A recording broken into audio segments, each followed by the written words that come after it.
Bismillah ar-Rahman ar-Rahim wa salatu wa salam ala Rasulil Kareem. Assalamu alaikum and welcome to Fiqh al Muamalat online course. And today is a continuation of the discussions on the prohibitions of Sharia and Islamic finance. And we are still in the Gharar as one of the prohibitions. And we are still in the parameters of Gharar. And we have covered the first parameters, which is the Gharar should exist in the exchange contract, not the voluntary contract.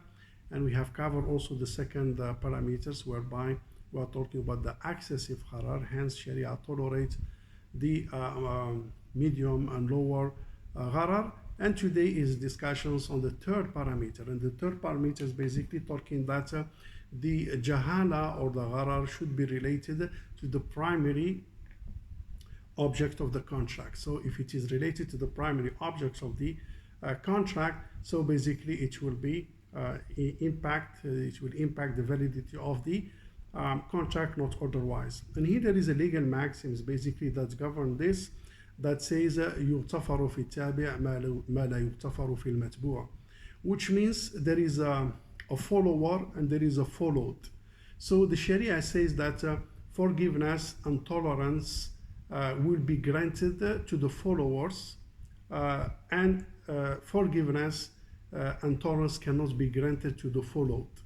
So that's the legal maxis, which may have some kind of example, like the example that we give previously, whereby if you want to buy fruits, for example, of a tree, so you cannot buy it unless the fruits are ripe, unless the fruits are ready, unless the fruits are perfect. So you buy once the fruits are ready for harvest, but you cannot buy and wait for quite some times until the readiness and the perfection of the fruits. That one is not allowed because the Gharar that exists. So two options you have: either you buy before the perfections and you proceed with the cutting and the harvest for whatever reason you want, or you wait until the perfections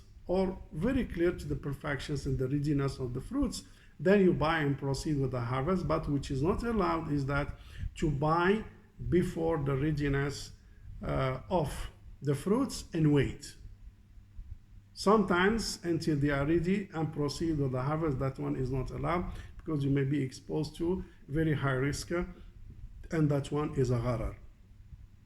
But if you follow the legal maxims that you have mentioned, now here the issue is that the Gharar does exist in the primary object of the contract. But if you put the equations on the opposite side, then you buy the tree, not the fruits. If you buy the tree, so basically whether the fruits are ready or not, it doesn't matter. So Sharia will forgive that issue, meaning that because you are buying the asl, you are buying the tree itself, so we don't look at the fruits whether they are ready, fine, they are not ready, fine, so we don't look at it. But in the early examples, you are buying the fruits, so the fruits here they should be ready, so Sharia cannot tolerate here. But if you buy the tree, so the fruits become part of the tree, and that's where the legal maxim is saying يغتفر في التابع وما لا يغتفر في المتبوع, meaning Sharia grant tolerance and easiness, relaxations in the follower, not to the followed. And the same goes for example, if you have a milk in the udder of a sheep. If you buy that milk in the udder of the sheep, that one is not Sharia compliance, and because of the Gharar, because of the Jahala, you don't know how much, when you milk that milk, you don't know how much, the quantity, how many liters, that one is not allowed because of the Gharar. So what you do, you have to milk that milk first and see the quantity, then you determine the price and buy it. But buying in the udder of the sheep is not allowed. But if you buy the sheep, So Sharia will not look at the milk in the adder. So that one will be forgiven because it become part of the asl, part of the principle, and the legal maxims come back again. يغتفر في التابع ما لا يغتفر في المتبوع, meaning Sharia give or grant relaxation and flexibility and easiness in the followers, not to the follow.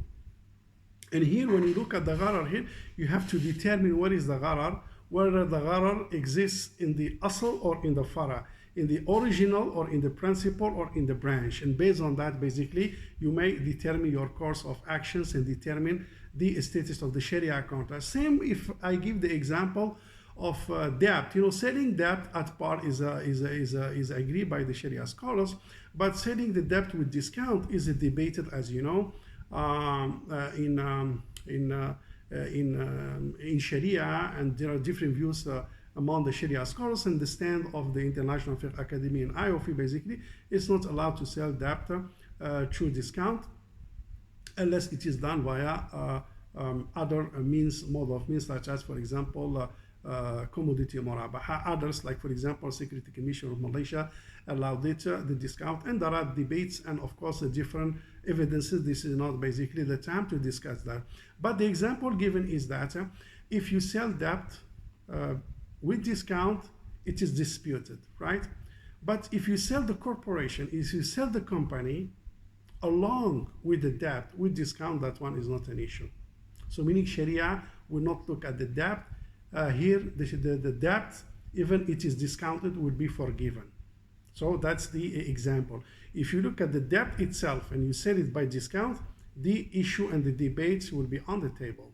But if you sell the company along with its debt with discount, that one is not debated. Again, because here we are looking at the entire what's so-called asl. We are talking about the company, and basically the debt here is part of it. The same goes to the other example and similar examples. So when we look at the issue, we have to determine where is the gharar exist, where the gharar does exist, and whether it is in the asl or in the fara, whether it is in the tabi or al matbu', whether it is in the follower or to the follow, in order to determine the status of the Sharia compliance of the contract and assess whether that gharar will impact the validity of the contract or not.